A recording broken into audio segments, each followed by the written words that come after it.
há muito tempo tinha muita vontade de escrever um livro. E essa minha vontade sempre esbarrava diante daquelas naturais dificuldades de me expressar e, ao mesmo tempo, registrar a expressão. Dentro dessas barreiras, eu escrevi muitos livros, assim como menino, livros mentais. Colocava esses livros, todos eles assim, numa escrita, como que se eu estivesse viajando no meio das letras e me colocando com ideias, com objetivos, com um processamento daquilo que era a realidade das minhas percepções e das minhas concepções de menino. E sempre que eu colocava isso à disposição da minha capacidade de avaliação, eu me sentia bastante constrangido, porque nunca gostava daquilo que ficava registrado na minha mente e não no papel. Então eu rasgava meus livros. E nunca tive assim uma possibilidade de contextualizar e estabelecer um roteiro que tivesse uma permanência. E essa ideia foi crescendo até que, de repente, eu estabeleci uma espécie assim de percepção da minha mente subconsciente conhecimentos extrasensoriais. Numa espécie assim de uma autobiografia consciente daquelas realidades que se perderam no tempo. Então, esta percepção me fez estabelecer uma regra pessoal de colocar no papel, através de manuscritos, as ideias daquele roteiro. E foi assim que nasceu essa ideia. Então eu iniciei isso e fui até o capítulo 16. Como antes, parece assim que uma espécie de condicionamento, eu não estava muito satisfeito com aquilo que havia expressado naqueles 16 capítulos. Fiz alguns remendos, algumas mudanças, sempre alguém me assessorando para ler com muita dificuldade os meus manuscritos, que não raras vezes eu atropelava frases anteriores e parágrafos anteriores, dando continuidade à escrita e tinha que repassar e reconduzir aquelas ideias. Aí eu guardei. Guardei e não tive mais assim uma vontade de dar continuidade. Ficou guardado uns 2 anos. Por algum motivo especial? Não havia motivo nenhum, assim, a não ser este de que eu ainda estava questionando a forma de procurar me fazer entender daquilo que era o meu entendimento. Então o que eu fiz? Num dado momento, eu equalizei esse processo e me deu uma vontade assim extremada de tornar concluso aquelas ideias. Então eu primeiramente resumi aqueles 16 capítulos e os reduzi, na verdade, a 1/4. De modo que dos 16 capítulos eu condensei em 4 capítulos. Retirei muita coisa e aproveitei aquilo que ficaria segundo a minha visão, esses 4 primeiros capítulos. Isso aconteceu no ano de 2011, em março de 2011. E do mês de março de 2011 até julho de 2011, rapidamente eu coloquei de forma manuscrita todos os 42 capítulos que é o conteúdo do livro, A Busca. E ali estão expressas as ideias desta psico-autobiografia, eu vou intitular assim, porque eu tenho depoimento hoje. Oh, perdão, Abril, eu acho que eu toquei aqui, não sei se eu tirei fora. Eu levei a mão aqui. Não atrapalhou? Eu bati no microfone. Então tá bem. Então, eu continuei aquela ideia e coloquei em papéis, eu tenho todos os manuscritos. E depois uma pessoa me ajudou a colocar num pendrive em julho daquele ano, de 2011. Tu teve a ajuda de alguém especial, assim, para colocar essas ideias no papel? Não, porque isto foi algo assim muito pessoal. A ajuda que eu tive foi no sentido de fazer uma revisão, de colocar os parágrafos em ordem, o aspecto assim da ortografia, o aspecto mais de conteúdo técnico. Porque tu comentaste comigo que tu não quis aprender o Braille e tal, e também, né, não utiliza os programas. Como é que tu fez assim para organizar essa história? Pois essa é uma dificuldade, porque essa minha patologia, ela é de ordem congênita, então eu me acostumei muito a conviver com ela dentro dos meus limites.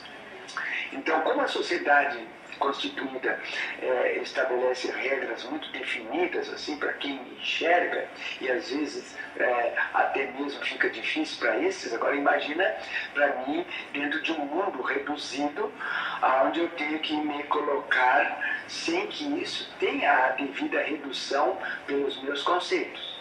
Eu teria que compartilhar com a sociedade sem que a sociedade procurasse vincular os registros das minhas dificuldades. Em outras palavras, eu quero dizer que as pessoas não estão muito preocupadas com os acontecimentos que passam pela gente, mas por aquilo que elas participam dos seus pessoais acontecimentos. Então, o que eu fiz? Eu procurei me assessorar de pessoas, e uma pessoa que me ajudou muito foi uma psicóloga que ela é coordenadora da área de psicologia, a professora Kátia, ela é psicóloga e coordenadora da área de psicologia. Foi ela que, por ter um aprendizado muito grande em processar livros para a área de psicologia e fazer revisões e estabelecer tudo dentro dos padrões de livro, os assuntos atinentes à área dela, ela tem muita prática. Então ela fez isso dentro de algo diferenciado, dentro de um livro que não era técnico da sua área, mas um livro que trazia as expressões e ideias de um contexto que se coadunou diante daquela experiência que ela tinha, colocou num pendrive. Depois foi para a editora Oikos, em São Leopoldo, que também me ajudaram muito, porque eles colocaram tudo aquilo dentro dos padrões de livro, porque existem determinadas técnicas que vão estabelecendo os tipos. Tu que é jornalista, tu sabe que quando se faz a edição de um jornal, também o clichê depende muito do tamanho das letras, o tamanho do clichê, tudo dentro de um padrão técnico que eu não tenho conhecimento. Então ela fez isto, a editora, e aí deu corpo ao livro, saiu o livro. A capa eu tive ajuda, eu idealizei a capa de acordo com o que eu queria, e uma pessoa amiga de um industrialista lá de São Leopoldo, o Dr. Jaime, que ela é muito competente para idealizar formatos da empresa dele, e ela formatou então as características de design da capa. E saiu o livro, né? O livro, propriamente dito, esses aspectos técnicos, eu sempre tive a ajuda de um e de outro, mas na verdade a caracterização da ideia, do contexto, é foi muito próprio, pessoal, e ele traz uma ideia assim, as pessoas às vezes têm me falado isso, que quando leem o livro, elas têm a ideia de que parece que envia o livro para ela. Então a pessoa lê o livro e tira uma ilação pessoal. E essa relação pessoal está dentro desta capacidade da pessoa vincular um princípio às suas necessárias maneiras de compreensão. Ele é um livro um pouco complexo, porque eu aqui não posso abrir muito esta capacidade que cada ser humano tem de se estabelecer com a sua individualidade. O que eu chamo de individualidade, para uma linguagem assim bem própria para a compreensão de todo mundo, mas cada um coloca essa compreensão de acordo com aquilo que entende o que eu vou dizer. A individualidade, não vou estabelecer o conceito do que seja individualidade, mas individualidade é um pedaço de Deus que há dentro de cada um de nós. E esse pedaço é real. Esse pedaço não é algo fantasioso ou subjetivo, é algo real, concreto, que se pronuncia, que se expressa. As religiões chamam isso de espírito. Então, quando as pessoas leem esse livro, que eu escrevi esse livro, para as individualidades. Então tem muitas pessoas que leem o livro e dizem, eu não entendi. Claro, não entendeu porque leu o livro de forma racional, personalística. E aí a compreensão fica um pouco dificultada no sentido de que a intelectualidade é um processo que é comum a todos. Agora, nem todos são comuns à individualidade, porque a individualidade, para tu chegar a ela, tu tem que ter um procedimento pessoal e ser conduzido, porque por si só esta consciência não vai se estabelecer, porque é algo que é oculto às convicções da personalidade.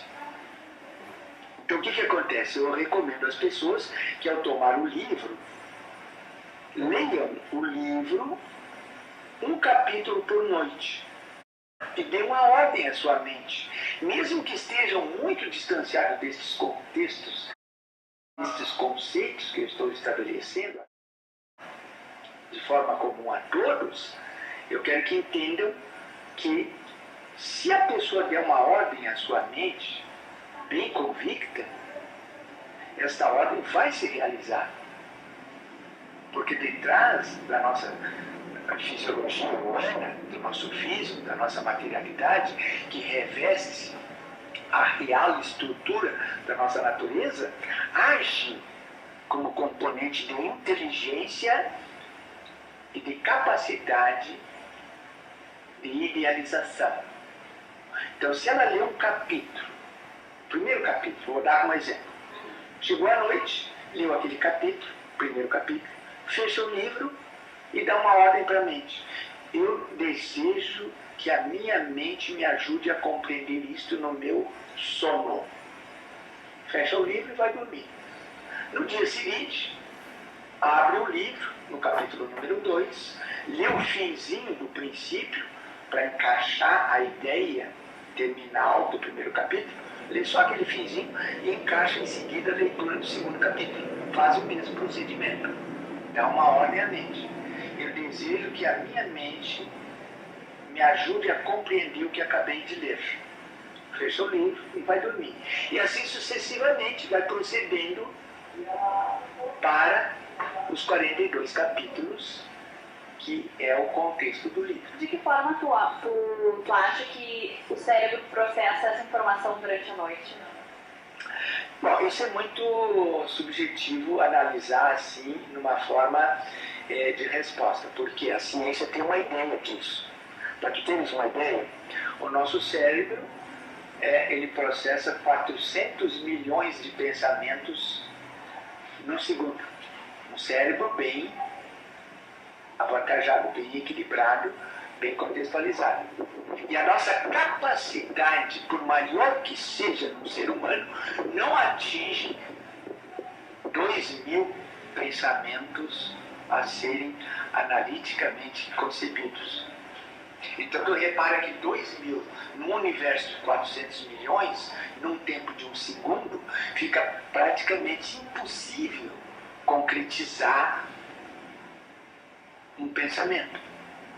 Porque são infinitos pensamentos que passam pela nossa mente.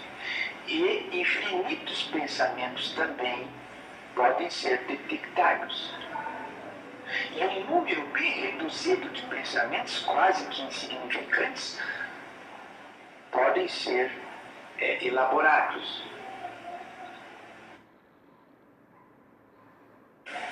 Então fica muito difícil dar uma ideia de como é que se processa isso para um ser humano. Pelo contrário do que se pode pensar, independe do grau de intelectualidade para que esses acontecimentos se façam. Em outras palavras, eu quero dizer que um cientista pode ter a mesma capacidade de apreensão de um pensamento, depende de como ele vai elaborar, porque ele não tem um cérebro diferente de uma pessoa totalmente ignorante. A pessoa é totalmente ignorante para as coisas que estão sendo mensuradas no intelecto. O que eu entendo por intelecto? Intelecto, a própria palavra está dizendo, intelecto. Inter é de interior e lecto de leitura. Se tu fizeres a leitura pela tua individualidade, a tua individualidade é sábia. Ela consegue elaborar respostas para milhares de pensamentos. Agora, o teu racional, os teus neurônios, elaboram apenas aquilo que a tua compreensão de vontade estabelece como princípio de necessidade de compreensão e necessidade de execução. Então existe uma diferença muito grande entre a capacidade cerebral e a capacidade da mente. É tão veloz esta capacidade no ser humano, da mente, que a luz, para teres uma ideia, num segundo, ela se desloca 311 mil quilômetros, a luz. E a mente, em milionésimas, para não dizer bilionésimas frações de segundo, elabora igual distância. Então a mente deixaria a luz paradinha. Então repara a complexidade da velocidade e da distância que nos separa daquilo que elaboramos como ser humano. Mas quando dormimos, agora eu quero enfatizar o teu questionamento, quando dormimos, o nosso racional fica na inércia, não opera as características da personalidade. E aí a nossa individualidade assume o comando. Aí, um sonho de 1 minuto, por exemplo, para o racional, quando acordamos, parece que nós andamos em lugares, distâncias, pontuamos espaços, passamos por pessoas, por multidões de pessoas, e aquilo parece assim que é um tempo imenso. Mas acontece que esse tempo imenso está registrado na memória da nossa lembrança por aquilo que foi o ato da nossa individualidade num tempo exíguo, porque ela usou a mente subconsciente. Não sei se eu me fiz claro. É meio complexo isso. É um assunto bem complexo mesmo, né? Vamos fazer um breve intervalo e já voltamos. Isso é uma entrevista de destaque, hoje com um convidado especial, o professor Paulo Ribeiro. Agora são 10 horas e 27 minutos, nós já voltamos. Destaque. Hoje estamos recebendo aqui no nosso estúdio o professor Paulo Centeno Ribeiro, escritor do livro A Busca. Vamos continuar nossa entrevista, professor. Prosseguindo o tema do livro. Eu vi aqui que o senhor estava me contando no bloco anterior que esse livro ele precisou de ajuda de muita gente, né, para conseguir colocar em prática essa sua vontade antiga, né, de escrever um livro, e que haveriam outros livros dentro da sua cabeça. Ainda tem algum livro assim que o senhor pensa em compilar, em organizar e escrever em mente assim para as próximas, não sei, para os próximos meses ou de repente anos, né? Não sei. Evelyn, é muito importante esse teu questionamento, pelo seguinte, a minha intenção sempre foi escrever um livro e colocar nele toda a capacidade de me procurar fazer entender através de um benefício, de um legado que eu gostaria de deixar como mensagem, sem entrar no mérito de se esta mensagem está adequada às convicções das pessoas, aos seus conceitos, às suas crenças, aos seus procedimentos de intelectualidade, ou enfim, todo este projeto que, quando se elabora uma condição de deixar um legado, a gente imagina e pensa. Então eu cheguei a pensar assim, em escrever um segundo livro.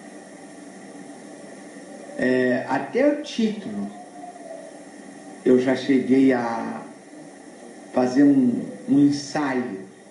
Até, em verdade, eu já iniciei este ensaio. Não coloquei no papel. Mental. À procura.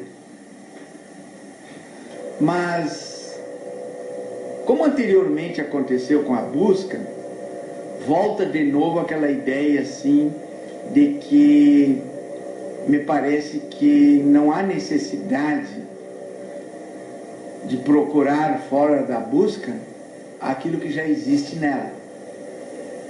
Tanto que vejo no livro não uma busca pessoal pela expressão desta imagem autobiográfica da psique, mas não querer elaborar um processo que venha enturvar aquilo que possivelmente já esteja totalmente definido e concretizado na busca. Porque no fim do livro, as pessoas que entenderem a forma como se estabeleceu a escrita, eu transfiro essa busca a quem lê o livro. Até certas pessoas vieram me procurar e dizer: puxa, eu li o livro, fiquei tão entusiasmado, queria chegar ao fim para saber onde é que termina a busca. Quando eu terminei o livro, eu vi que ali ela começa. Então, tu não vai continuar explicando esse começo? Então eu explico às pessoas que esse começo é de cada um. Por quê? Porque eu tenho a ideia, ali não está diagramatizado no livro, um procedimento de que didaticamente, para meu conceito, está, mas para quem lê não percebe. Porque um capítulo vai passando para outro capítulo e outro e etc., como se fosse uma novela. Cada capítulo é elaborado um fundamento até que chega ao fim da novela e sempre fica aquele gostinho que a gente gostaria que a novela continuasse para que a gente pudesse ter uma ideia do que acontece a partir dali. Por analogia, o livro tem essa formatação. Quando a pessoa lê e chega ao fim, fica aquela ideia de que o compromisso agora, dentro desse princípio que eu tenho como regra didática, que ele está dividido em 4 ciclos, embora os 4 sejam um só, para quem lê, e eu sei, isso eu não preciso provar para ninguém, e também nem tem interesse disso, por isso que a procura seria uma demasia de eu querer provar isso. Todos haverão de passar pelos ciclos deste quaternário em que o livro está didaticamente formatado. Eu quero dizer o seguinte, que a primeira parte é uma saída de uma forma pictórica da vida, porque eu tenho o conceito de que a morte não existe. Eu até faço uma comparação da morte com o sono. E sempre digo para as pessoas, tu sabe a hora que chega o sono? Ninguém sabe. Tu deita, vai relaxar, fica pensando várias coisas, etc. E de repente tu te vê dormindo. Ou não te vê dormindo. Porque tu não percebe a hora que o sono chegou. Tu só sabe que dormiu quando tu acorda. Aí tu faz uma retrospectiva de que em um dado momento entrou o sono e agora tu está no despertar conceituando isso. A morte é a mesma coisa. Ninguém sabe a hora que chega a morte. Mesmo uma morte bem violenta, de um acidente bem cruel, instantâneo praticamente, a pessoa não tem ideia que aconteceu a morte. Ela fica numa inércia e só sabe que morreu depois que ela acorda para a vida. Porque, na verdade, não aconteceu a morte. O que aconteceu é que ela estabeleceu o fim da manifestação no físico.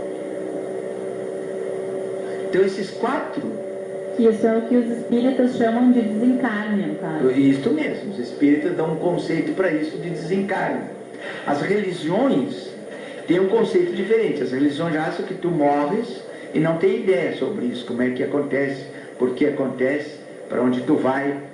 Só sabem que Deus vem acolher a pessoa e, de acordo com o que ela foi, vai dar a ela um lugar especial de conformidade com aquilo que ela fez. Isso é um erro equivocado que não acontece. Deus não estabelece nem dá lugar especial para ninguém, nem escolhe lugar para ninguém, nem estabelece lugar para ninguém. Quem faz isso somos nós, de acordo com a consciência daquilo que criamos em nós. Isso é um assunto muito... Eu não vou aprofundar isso, eu quero voltar ainda à questão da diagramatização do livro. Sim. O livro, ele tem essa didática, assim, de a saída um tanto quanto pictórica, de uma maneira em que uma criança que gostaria de viajar, etc., analogamente ela está saindo da vida física. E ela faz uma viagem e depois ela fez o primeiro ciclo. Por quê? Porque ela se subestabelece num plano onde ela verifica, em contato com os elementais daquele plano, que a vida lá não é muito diferente das lembranças que ela teve no pré-desencarne. Ou seja, naquela vida de manifestação física. Ela vai sentir necessidades, ela vai viver uma vida de concreção, de sentir fome, ter sede, de procurar coisas que não conhece, coisas que conhece, vai entrar em contato de coisas que fisicamente manifestada ela tem elaborado no seu contexto vivencial. Este é o segundo ciclo. Eu chamo este segundo ciclo de mundo de impermanência, porque tanto quanto no físico tu é impermanente nesse ciclo, porque tu sabe, tanto no físico quanto lá, que um dia tu vai passar por essa transição fisicamente manifestada. Tu sabe, pelo conceito que tem a sociedade idealizada dos homens, que um dia tu vai morrer. Quer dizer, não vai acontecer a morte, mas tu vai sair desta manifestação física. Dessa realidade. Desta realidade tu sabe que tu vai sair. Todo mundo sabe. Não sabe como nem para onde vai, mas sabe. Lá no mundo da impermanência também. Tu vive uma porção de coisas e faz uma porção de coisas de acordo com o teu grau de conhecimento. Assim como, manifestado fisicamente, o homem também elabora processos de acordo com o seu grau de intelectualidade, de conhecimento profissional, de expressar trabalho, de relação, de troca com o ambiente, conforto, desconforto, tudo isso acontece. É uma impermanência, porque tem um tempo limitado. Então lá nós vamos para o terceiro mundo, que o livro não elabora desta forma que eu estou dizendo, mas implicitamente está contextualizado isso no livro. Ele entra no terceiro ciclo que eu chamo o mundo da permanência. Este mundo é reservado àqueles que atingiram um grau de que não morrem mais. Por isso as religiões têm conceito desses seres, que chamam de santos, mestres, pessoas que atingiram um grau tão profundo de conhecimento e de processamento de si mesmo com a sua individualidade, que não precisa mais se manifestar nos mundos da impermanência. Mas é interessante frisar que esse terceiro ciclo, os santos, os ditos mestres, não são eternos, como pensam os homens. Eu talvez vou fazer aqui uma revelação que vai chocar algumas pessoas. Por exemplo, vou dar um exemplo de um mestre, Jesus, muito conhecido. Foi um homem que nem nós. O pessoal pensa que ele é eterno. Não é. Ele apenas atingiu esse grau de que não morre mais. Então ele está no mundo da permanência. E as pessoas passam nesse terceiro ciclo, e o livro mostra isso, também processando fatos, circunstâncias e modos operacionais de vida. Só que ele não tendo substância suficiente em função de coisas que ele não soube elaborar no mundo da impermanência, ele terá que retornar. Aquilo que os espíritas chamam de reencarnação. Isso também é um fato. As religiões negam a reencarnação. No caso, Jesus, mesmo estando neste ponto da permanência, ele poderia reencarnar, então? É isso que... Não sei se eu entendi bem. Não, ele não precisa mais reencarnar. Mas ele vai buscar ainda encontrar-se em mundos que antecedem a eternidade. E ele ainda está muito longe da eternidade, mas tem um poder extraordinário, quase que inimaginável à mente dos homens, na comparação, na condição de quando ele estava manifestado fisicamente. E isso todo mundo vai ter que fazer. Então, quando nós chegamos nesse mundo chamado da permanência, não tendo substância suficiente para que a mente acompanhe o processo evolutivo da vida, ele terá que retornar ao ciclo anterior para buscar o que ficou para trás, o que não soube elaborar, ou que elaborou de forma equivocada ou mal qualificada. Para isso estão as contravenções, todas as coisas que não preciso citar, isso é muito simples de compreender. Então, o que eu quero dizer? Que o livro, quando chega neste quarto estágio, é quando aquele que saiu do estágio retorna a ele para buscar os legados que ficaram para trás. O livro dá essa ideia. Por isso que também fica a ideia de que a busca continua.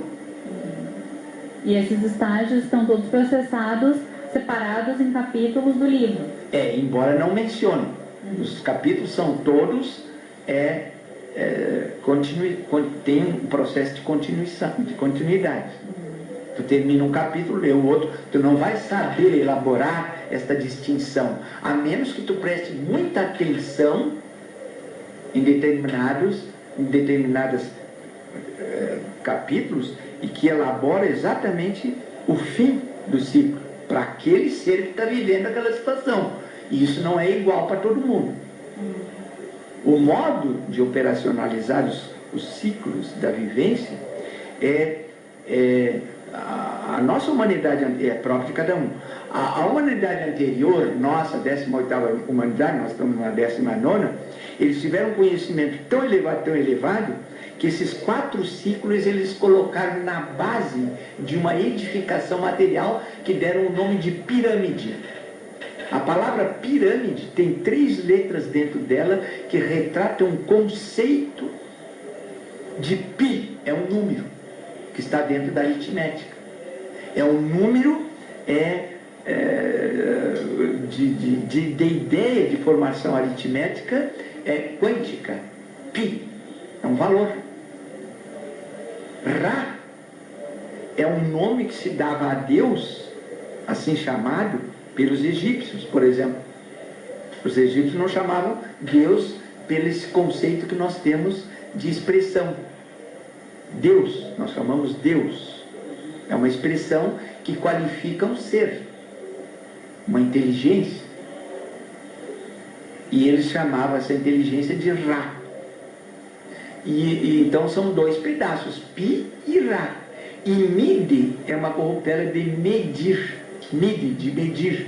Então, é medir Deus de forma quântica. Isso que quer dizer a palavra piramide, pirâmide, na nossa expressão linguística. Tem esta base vinculada a este quaternário que o livro expressa. Porque a base da pirâmide tem quatro lados, 4 ciclos. E é interessante que ela sobe numa forma triangular, como todo ser humano é, personalidade, individualidade e ser, 3 partes. As religiões chamam isso de Pai, Filho e Espírito Santo. Não entende, mas falam. Os brahmanistas chamam Brahma, Shiva e Vishnu. Os orientais chamam Horus, Íris e Osíris. Os judeus chamam de Deus de Abraão, Deus de Jacó, Deus de Isaac. Sempre uma trina condição. É a face da pirâmide. É uma lateralidade triangular. E termina num ponto único, no ápice, quando encontra a permanência. A pirâmide é um legado que a humanidade anterior deixou, que o homem até agora, por mais adiantada que esteja a ciência desta humanidade, ainda não conseguiu decifrar o que realmente se esconde por trás dessa edificação. Tem muitos livros, inclusive, né, que falam das pirâmides, mas o que o senhor acredita, assim, que na realidade essa humanidade ela não tem um entendimento completo? Claro que não tem. Está muito longe, mas muito longe. Muitos livros já foram escritos e pronunciados. Eu poderia escrever uma centena sem nenhuma pretensão de livros e não esgotaria o que significa as pirâmides. Para tu teres uma ideia, eu lanço aqui um questionamento para pensar. Não vou dizer, mas apenas um pensamento. Como é que aquele povo, lá no Vale de Suã, onde estão edificadas as pirâmides no Egito, também aqui no México, tem as pirâmides aqui no México. Como é que elas foram edificadas, que aqueles povos na época não poderiam erguer uma pedra simetricamente lapidada, pesando 10.000 toneladas, ser erguida e construída? Não havia guindastes, não havia bimbarras, não havia guinchos, não havia... enfim, não havia uma tecnologia por nós conhecidas hoje. Nem a engenharia conhece hoje modos operacionais para elaborar uma edificação sem que tenha uma base. Sim, a própria engenharia hoje em dia, né, eles consideram quase impossível. Não impossível, mas quase impossível, porque para eles seria muito difícil de hoje fazer uma pirâmide igual ou parecida com aquelas do Egito ou até aqui do México mesmo. Por razões muito simples. É isso que é o questionamento que eu ia deixar para as pessoas pensarem. A pirâmide foi construída de cima para baixo. Não vou falar mais sobre isso porque precisaríamos um tempo enorme para termos um conceito da física a respeito das polaridades positiva e negativa que tem influência sobre toda a matéria. Um dia tu vem aqui só falar de pirâmides, então. Tá feito o convite. Quanto tempo tu vai me dispor? Então não vai ser só de pirâmides. Se tu me deixar um dia inteiro, eu vou apenas elaborar alguns conceitos muito primários. Eu estou dizendo uma coisa aqui, mas na verdade esse é um assunto muito extenso, muito profundo. Paulo, eu tenho algumas perguntas aqui que estão entrando para mim por e-mail, tá? Sim. Tem aqui a pergunta da Paula. Ligado ainda ao tema religiões, né? Como que outras religiões observam o seu trabalho? Cada um dentro da sua crença. Normalmente eu não tenho condições de dizer isso. Eu acho que quem tem que dizer é quem elabora a crença. Mas eu ousaria dizer, Paula, que as religiões, elas são professadas em cima de dogmas e rituais. Aliás, na sociedade humana só tem 6 religiões, né? Tudo mais saiu destas. Por quê? Porque elas têm dogmas e rituais. São coisas que a sociedade humana, o clericalismo principalmente, elaborou e colocou à disposição das pessoas com regras, normas. E aí as pessoas acreditam naquelas formatações regradas e disponibilizadas. Isso dentro da condição de devoção. Então a devoção é uma coisa que limita o ser humano, porque fica o acreditar sem saber. Então tu elabora uma devoção em cima de alguma coisa, Paula, e tu coloca uma coisa que o pessoal nem sabe o que é, chamado fé. Então as pessoas pensam que fé é acreditar num conceito, numa filosofia, num estadista, num líder religioso, numa instituição religiosa, numa coisa. Isso não tem nada a ver com fé. Isto é apenas um modo que eu caracterizo pelas minhas razões de acreditar num fundamento específico que eu elaborei por mim mesmo.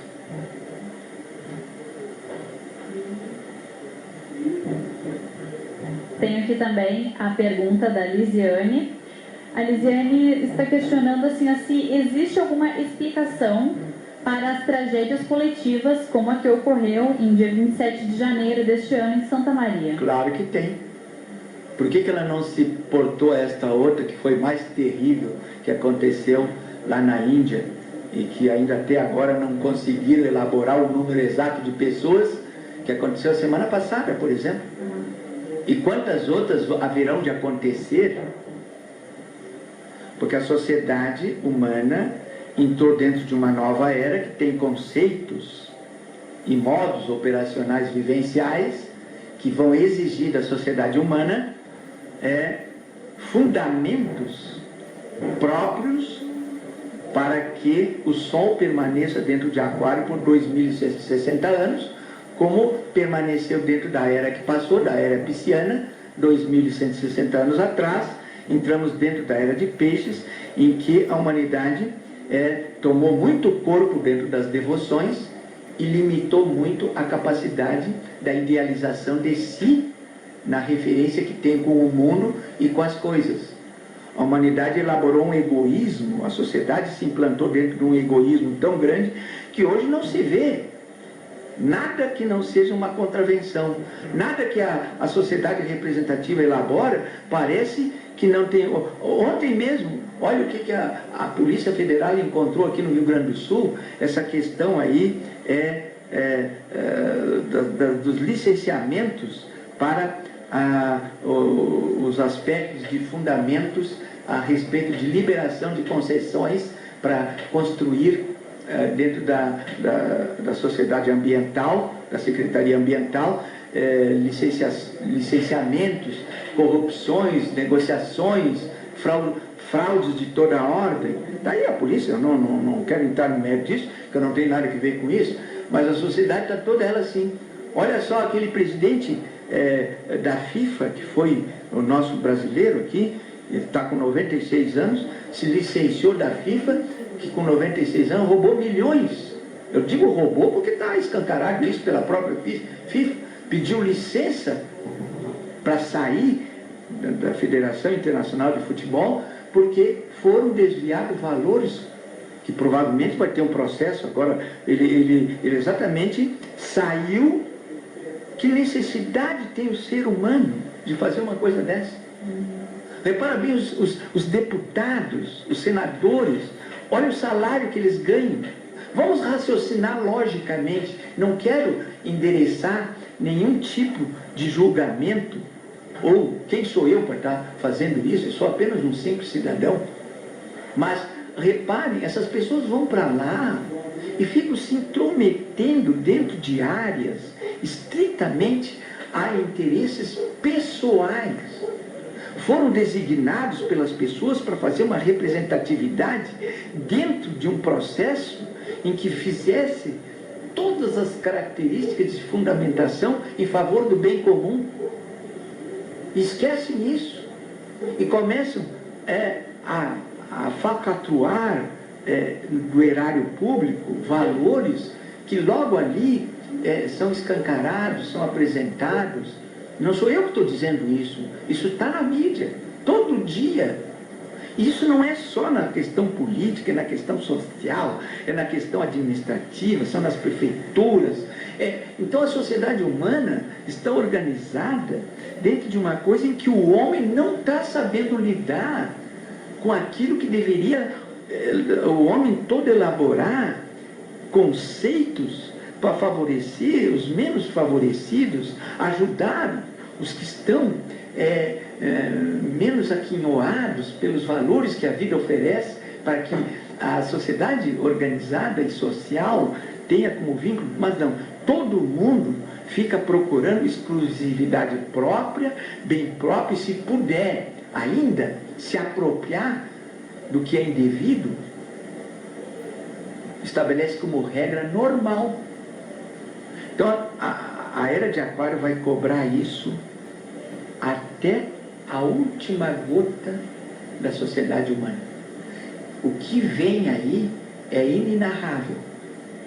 Portanto, eu deixo um apelo para que as pessoas procurem elevar os seus pensamentos, não para as tragédias, porque essas tragédias, elas, à luz da nossa capacidade de intelectualidade, parece ser uma injustiça. O que tem que ver aquelas pessoas com isso que eu falei?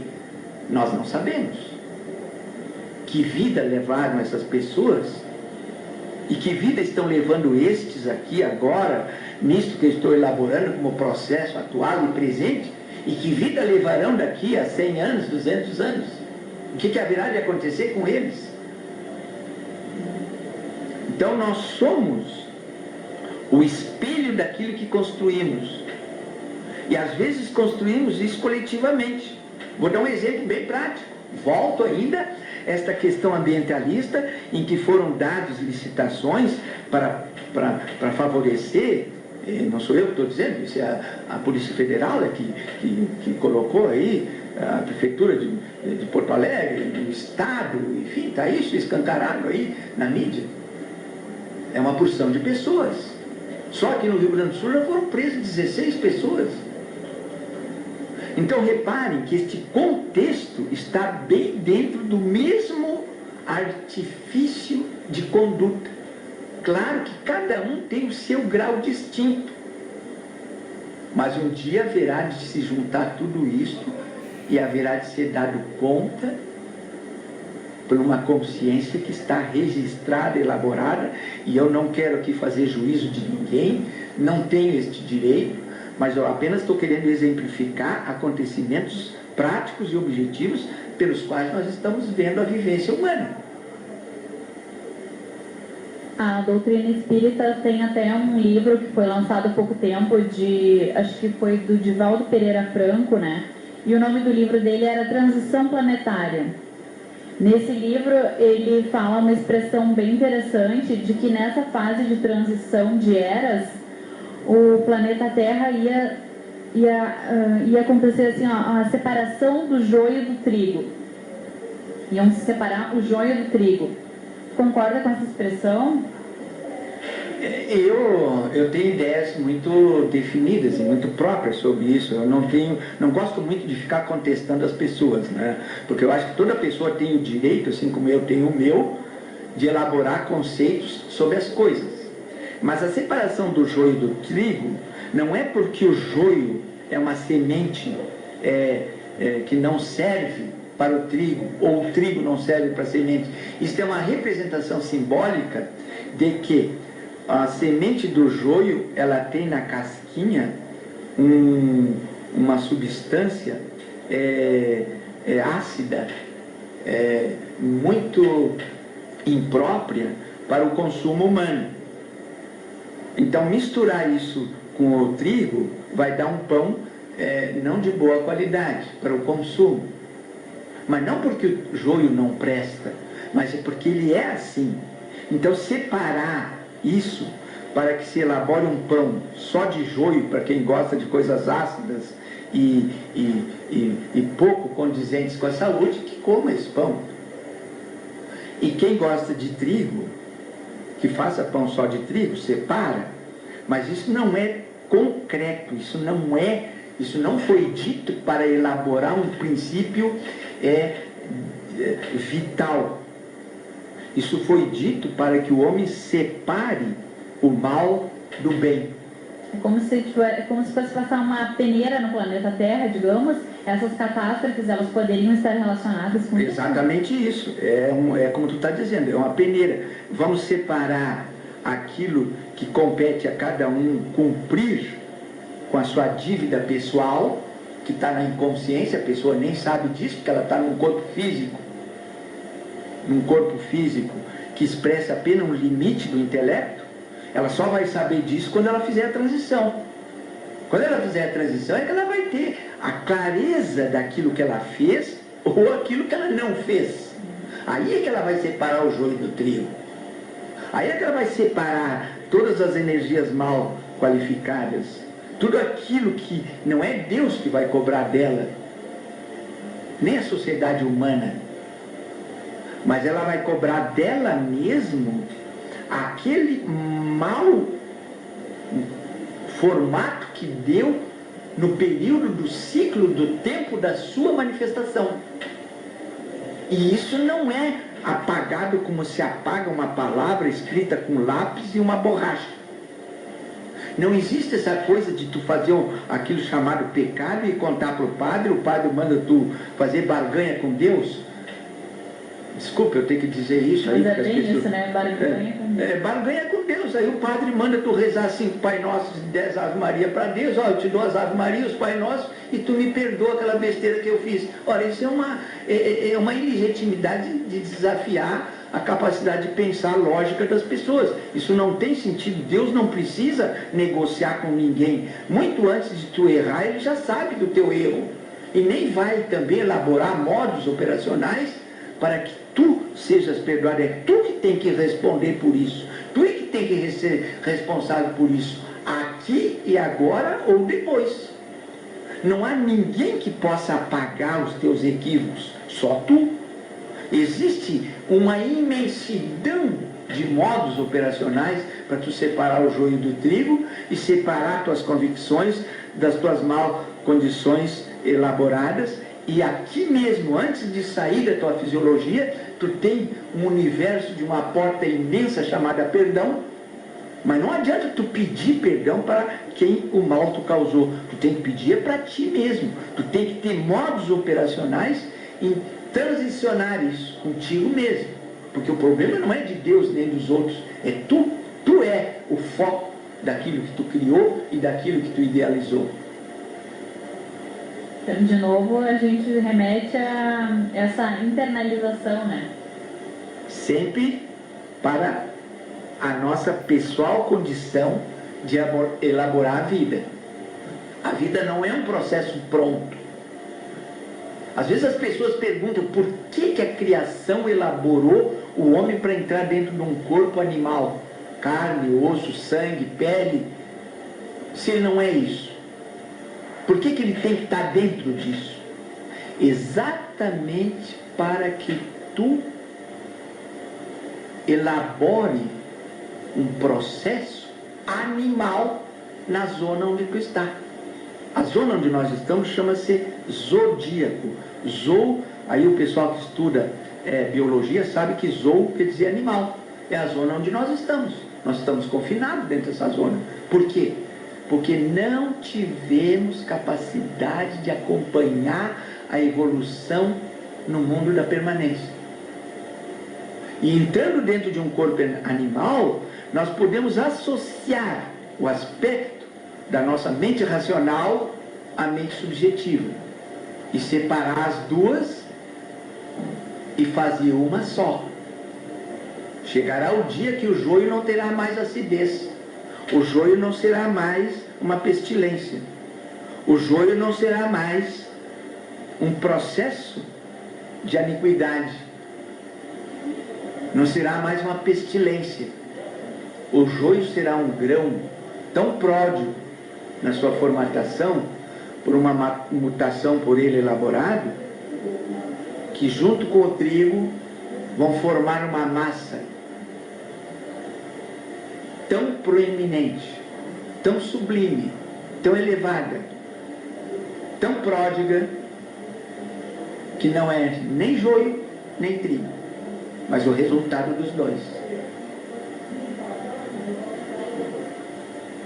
Junto com essa analogia dessa separação, dessa peneira no planeta Terra e dessa mudança de eras, né, que propriamente está ocorrendo, eu tenho aqui a pergunta de uma ouvinte, a pergunta dela assim, bem direta, né? Tem data para o fim do mundo? Não existe isso.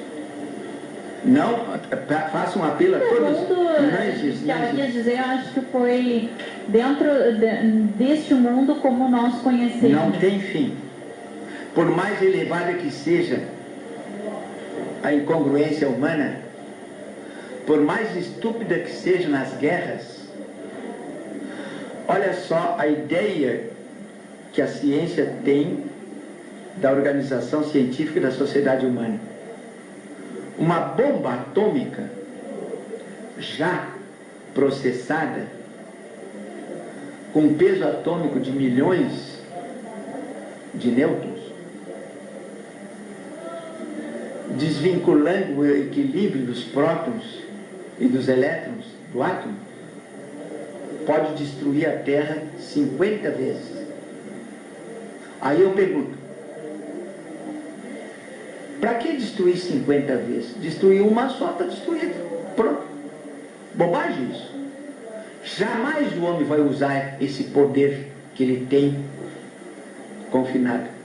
Um dia ele vai desmistificar isso, vai usar os átomos como fonte de energia para a vida. Ele vai usar os elétrons como fonte energética para limpar as degradações da sua ignorância. Porque quando ele quiser usar a bomba atômica, os regentes superiores inibirão qualquer processo de contravenção, de desequilíbrio, de desestabilidade. E nem tampouco nenhum asteroide, embora milhares deles se descortinam aqui no universo do nosso sistema solar, haverá de colidir com a Terra. Jamais uma catástrofe desequilibrará os reinos, os elementos que confinam na Terra como sendo o jardim onde o homem vai processar as suas mal qualificadas formas de viver. Paulo, anteriormente tu falou que a humanidade já teve várias humanidades, que anteriormente foram os egípcios com as pirâmides, né? Ou esse tipo. Não, essa humanidade dos egípcios é a mesma nossa agora. É da 18ª, da 19ª. 19ª. É parte, né? Faz parte da mesma. Da nossa. Mas a humanidade, essa anterior, ela se extinguiu, né? Então... Não é que se extinguiu, ela sublimou. Ela deixou aqueles que não puderam acompanhar e deram continuidade à outra humanidade. Já passaram por aqui 19 humanidades, cada uma com 1 milhão de anos de prospecção de experiências. Então, no caso, nessa transição que está ocorrendo, quem sublimou e no caso não é assim. Não é assim. Esta nossa humanidade já tem 200 mil anos. Esta que nós estamos vivendo agora. Tem 200 mil anos. Ela já viveu 1/5 desse tempo. Eu só queria concluir aquela outra parte, que nada vai destruir a Terra, mesmo que o homem atinja o elemento terra, o elemento água, o elemento ar e o elemento fogo. porque esses elementos são dirigidos e comandados por inteligências inimagináveis ao homem.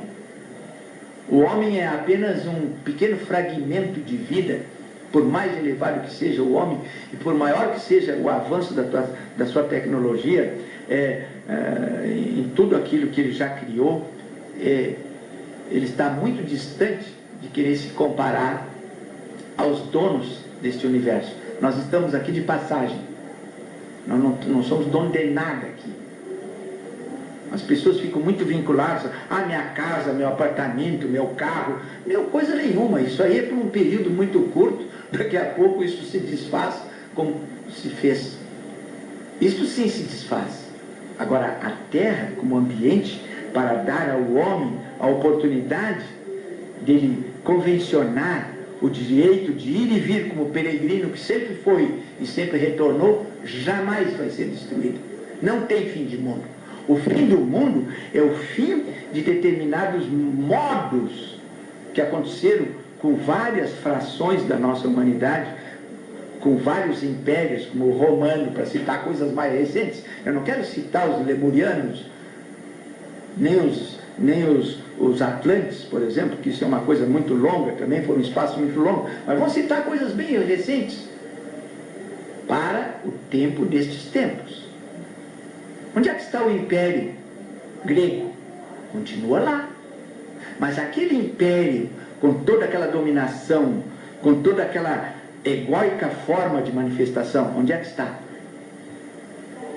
Onde é que estão os egípcios? Com todas aquelas suas formas que supriram os romanos, os gregos. Onde estão aqueles egípcios? O país egípcio está lá. Os egípcios continuam. Onde é que estão os romanos? Aquele império romano, aquela pompa toda de 2000 anos atrás. Roma continua lá. Com impérios um pouco diferenciados, vamos fazer um parênteses, né, que eu não quero entrar no mérito. Mas continua. Agora, aqueles impérios, aqueles conceitos, aquela sociedade, aquela organização, onde é que está? Onde é que está essa sociedade hoje organizada em repúblicas, em países onde os presidentes que comandam este ciclo da sociedade humana, onde estarão daqui a 100 anos, 200 anos? Pensem bem.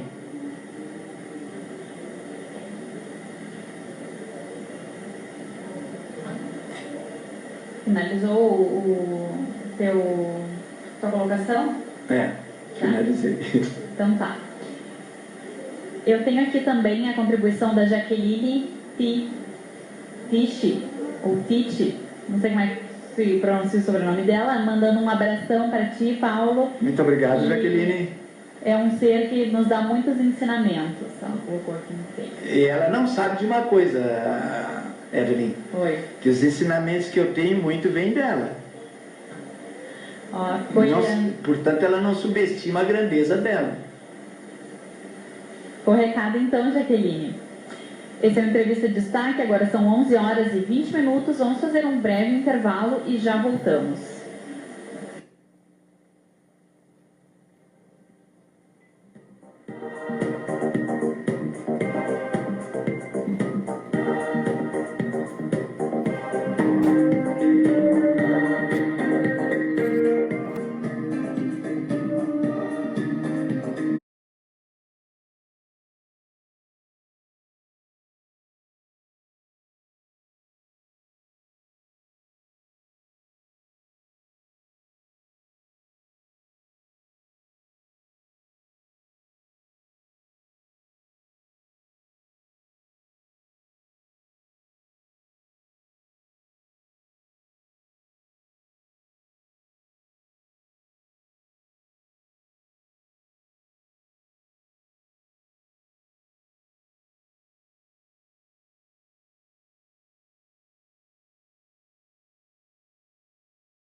Infelizmente, a gente não vai poder fazer todas as perguntas que estão entrando aqui na minha caixa de e-mails, né? Porque os questionamentos são muitos.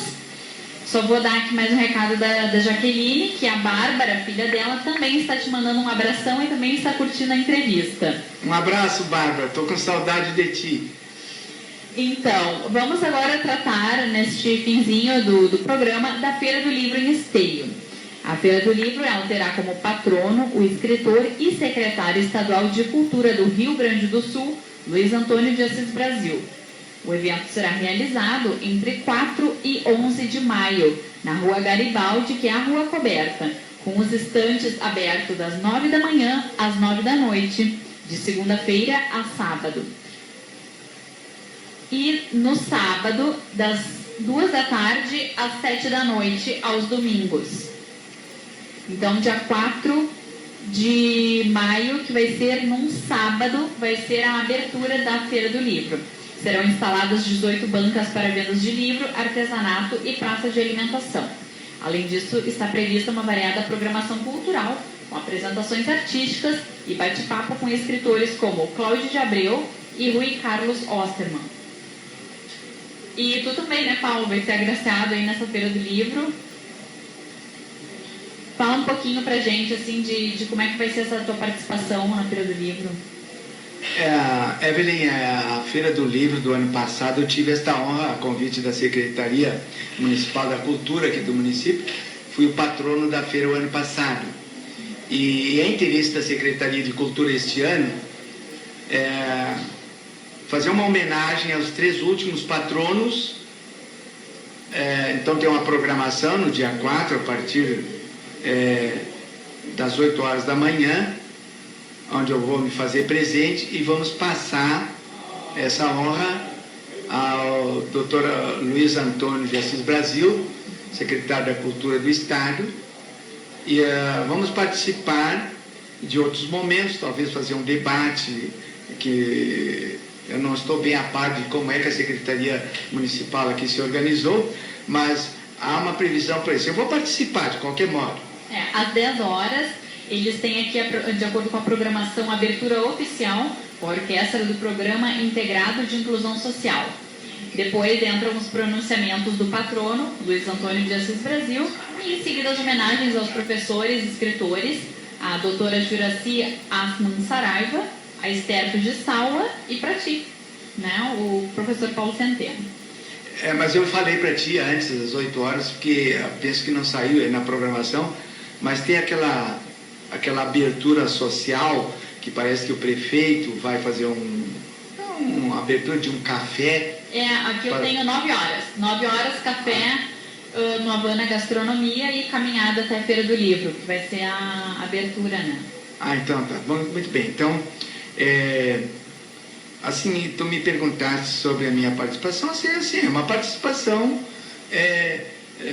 tão comum como a participação de todos que estão sendo convidados, e eu também não quero fazer nenhum tipo de projeção de saliência pessoal, mas vou colocar meu livro lá também e aproveito, Evelyn... O livro vai estar à venda na feira? Vai estar à venda na feira.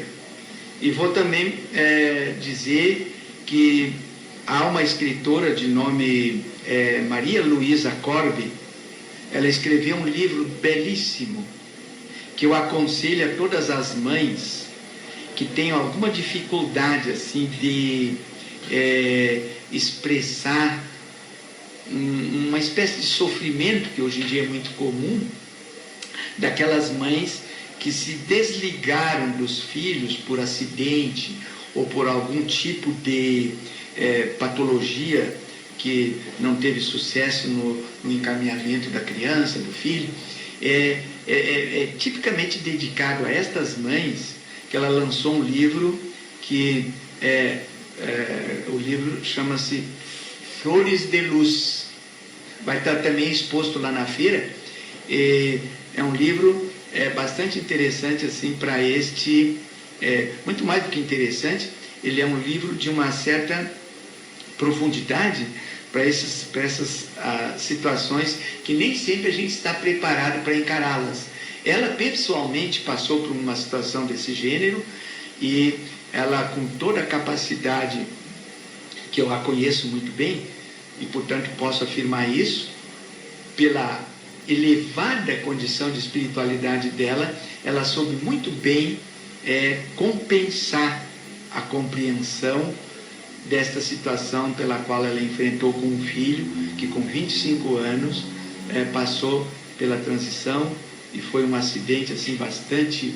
Como é que é o nome dela mesmo?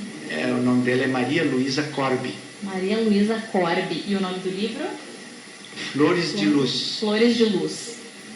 Fica a dica então do professor Paulo, né, não só as mães, quem tiver interesse nessa prerrogativa está lá, então exposto o livro, pode se dispor. E fica o convite também para todos os esteienses e até para o pessoal aí da região metropolitana que quiser participar da Feira do Livro na cidade. Tem aí uma agenda cheia de atrações, né, com corais, com várias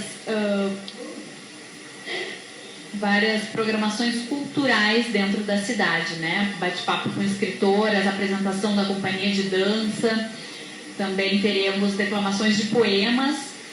E o fechamento, então, é no dia 11 de maio, no sábado, com o show do Ederson Garoto, que já esteve aqui numa sexta-feira cultural cantando com a gente. Então é isso. Este é uma entrevista de destaque do dia 30 de abril. Agora são 11 horas e 35 minutos. Vamos fechar. Professor, por favor, quem estiver interessado no seu livro, aonde que pode encontrar? Este livro está disponibilizado às pessoas, aos esteienses, numa loja. Eu não coloquei o livro em livrarias. Eu também não quero aqui esclarecer as razões pelas quais ele não foi para as livrarias. É uma questão muito pessoal, mas está disponibilizado na loja Energia Vital, na rua Fernando Ferrari. É uma lojinha que vende cereais e chás. Quase esquina com a Clarete. Quase esquina com a Clarete, bem de frente ao posto de saúde, no outro lado da rua. É um local bem conhecido. Bem conhecido pelos esteienses. Bem conhecido pelos esteienses. Está ali à disposição das pessoas que tiverem interesse e vai estar na Feira do Livro também, né, Evelyn? Sim, vai estar na Feira do Livro, dentro dos 18 estandes, né? Então aí para o pessoal prestigiar o professor na Feira do Livro, mais uma participação, né, professor? Esta condição que eu não quis entrar no mérito das razões pelas quais não foi para as livrarias, é como tudo aquilo que nós falamos antes, né? Eu coloquei esse livro de acordo com uma orientação até da própria editora Oikos, que me foi muito pródiga e me cedeu os livros, e parte deles em consignação. E então eu fiz um propósito de que esse livro estaria dentro de um custo acessível. E o custo dele é R$25. Deixo 20% do custo dele com a pessoa que se encarrega de fazer a venda. Eu pessoalmente não me coloco assim como, até porque isso não faz parte da minha índole. Tudo que se trata de negócio, vendas, compras, as coisas, é uma coisa muito pessoal minha, não gosto disso, não gosto de me envolver com isso. Então fica ali, nos locais de atendimento onde eu faço, e mesmo nas palestras lá em Porto Alegre, na universidade, lá nos próprios da Universidade Federal, eu também não coloco o livro lá em função de que eu participo desses ambientes, e na minha casa também eu não faço venda do livro. Então eu me assessoro de pessoas assim que são meus amigos, meus conhecidos, e que fazem a divulgação e se encarregam de fazer esse contato com quem queira adquirir o livro. Então tá, eu gostaria de agradecer muito a sua presença aqui no nosso programa. Foi de extrema valia. Agora são 11 horas e 39 minutos. Vamos finalizando essa nossa programação. Encontro vocês de novo aqui, né, nesse mesmo endereço, às 2 horas da tarde. mais algumas perguntas em relação ao livro e de divulgação mesmo até da Feira do Livro, entre em contato com 3473-8284 ou e-mails para radiojornaldestaque@hotmail.com. Nós ficamos por aqui e até às 2 horas da tarde. Tchau, tchau.